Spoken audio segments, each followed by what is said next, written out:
I always feel like they end up pointing the finger at black men. Right? Because that was the other thing the problem I had with Plies statement. He said black men. He started with black men who look like me are quick to ask, if Kamala wants my vote, she needs to explain herself to me what she's going to do for black people. Number one, I don't understand why black men are always getting the finger pointed at this one. We're the second largest voting bloc of Democrats. Yep. Like, I don't understand why all of a sudden it's black men are the problem. Well, I would hope that Plies would come up here and y'all would have this conversation directly because, I'm sure, again, I've been on his page a lot and I see the feedback. And my son is kind of in the same boat, if you will, because he's been communicating a lot with black men, and there's a different energy around Kamala Harris that they both are experiencing, right? Like, just dealing with, you don't go on the internet arguing with Johnny and Tutu all day. That's not your thing. Well, some of them are actually not bots, because I've seen several of my son's friends questioning, why are you supporting her, blah, blah, blah. So, some people continue to either play delusional or they really just don't care at all. Tamika Mallory said that she indeed noticed a difference with black men and black people in general. All black people are not on board with the Democrats right now. You have shills like Tamika that will still openly admit there's a shift happening, while other shills like Angela Rye call black people imaginary and invisible. Charlamagne called them bots. Angela, to bring you in, those battleground polls also show Donald Trump pulling in 19% support from black voters. That is actually triple what he got in 2020.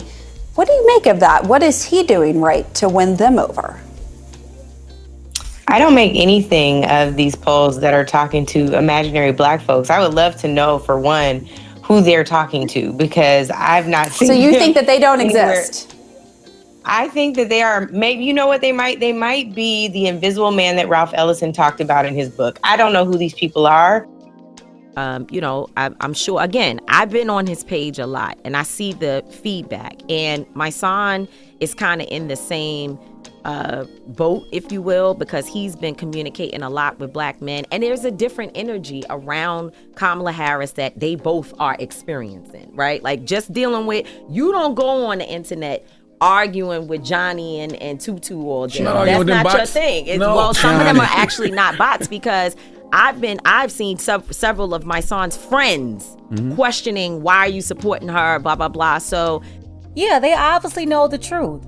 But as a group, they're still acting like they're in denial. Listen, you don't have to think we're real, but we'll show you better than we can tell you. Our family spent decades supporting these people. And even when we communicate our issues, they continue to ignore us. They pretend like they can't hear us. They call us imaginary or bots.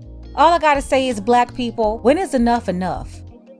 There is, and I'm not saying that the issue is what the media and others are trying to put forward, that black men, or just this overwhelming number of black men, won't support her or are with Trump, right? I don't believe that that's true, but the numbers are increasing. Their numbers are increasing, and there are, that's what they say. And there are reasons. Well, I mean, I can tell because in my own family, I know the difference between the way black women and black men in my family are speaking. I can see my cousins starting to be like, well, Trump, and I have more money in my pocket, and it's a different feeling. So I can see it on a real level. And by the way, let's just put this on the table. I will not sit here and blame black men for that. I blame the Democratic Party just as much as I do any other part. All the people, everybody in charge of anything is responsible for how black men feel, because they ignore that particular voting base, right? Then Charlamagne is saying right, but at the same time, he's saying black people not supporting Democrats voting the other major party or third party is somehow imaginary. It's not imaginary, Charlamagne. It's reality. And don't get it twisted. They're all on the same page. My son, Tamika, Charlamagne, and Angela Rye, they just have a different outlook on what's really going on with black people. Charlamagne and Angela Rye, they're in a bubble, while Tamika is still surrounded by regular people too, that's straight up telling her the truth. Black women, absolutely, we have organized ourselves to be able to fight for what we want. We fought to make sure that Ketanji Brown was selected to the Supreme Court. It's selected. Well, it's not really selected because they eventually appointed, but they do kind of. They go through a process. They go through a process. Kamala for vice president. Y'all let on that. We were, in the trenches, ensuring that Black women are not overlooked, right? And I want to see my brothers be more organized, the way that Black women have organized ourselves. Nonetheless, when I go and read the platform of all these different candidates, you see a void in how they speak to and address the needs of Black men. I heard someone say last night that Black men don't only care about criminal justice and you mad at Trump on one hand because he's sitting up here saying that his legal issues is what Black men are attracted to. But then on the other side, when you hear these candidates who are supposed to be more liberal and progressive speaking to Black people, it seems like they're directing the criminal justice police reform conversation only to Black men. And so that there's an imbalance there. And if we want to see Black men back into the big tent that we're supposed to have, we have to actually have a program and platform that focuses on Black male concerns. I think it's the type of. And here's where the Black feminism is slipping out. She did that throughout the interview. Since when did Black women and Black men become separate? The progress Black folks made in the past wasn't because we separated based on gender. This is definitely a result of the Democrat Party. They're the ones who planted these seeds in the heads of Black women.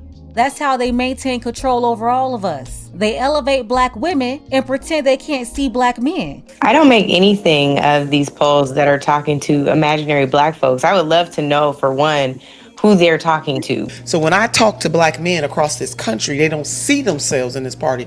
It's one thing to recognize the power and prowess of Black women and the sacrifices that we make. It is another thing to put us above Black men. The Black struggle, Black men and Black women have to be together.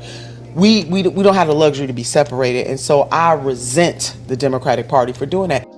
Exactly. The Democrats are obviously against Black families and all families in general. They want to break down the natural order. And this is why they're having a problem right now. People like Angela Rye and Charlemagne can continue to believe that we're bots or some imaginary people, but hey, you'll see. Let's go ahead and get the conversation started. Are you noticing a difference in the Black community this election cycle? Do you see a difference in yourself or your family and friends? Let me know what you think in the comments. Special thanks to Rob P. I appreciate you, Rob, for all of your support.